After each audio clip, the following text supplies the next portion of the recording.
Malakpet town planning ACP గజనందన్ పై GHMC commissioner Ilambarithi serious అయ్యారు. Public నుంచి వచ్చే సమస్యలను పట్టించుకోవట్లేదని ఏసీపీపై ప్రజావాణిలో ఫిర్యాదులు వచ్చాయి. జీహెచ్ఎంసీ హెడ్ ఆఫీస్లో జరిగే ప్రజావాణిలో గజానందన్ పై ఫిర్యాదులు చేశారు జనం. పబ్లిక్ సమస్యలు పరిష్కరించాలని ఉన్నతాధికారులు చెప్పినా పెండింగ్లో పెట్టారు ఏసీపీ. బర్త్ అండ్ డెత్ సర్టిఫికెట్ల జారీలో అవకతవకలపై చార్మినార్ మెడికల్ ఆఫీసర్ జ్యోతిబాయ్కి మెమో జారీ చేశారు.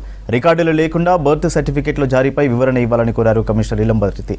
గ్రేటర్ పరిధిలో జారీ అయిన బర్త్ అండ్ డెత్ సర్టిఫికెట్లపై విజిలెన్స్ ఎంక్వైరీ కొనసాగుతుంది.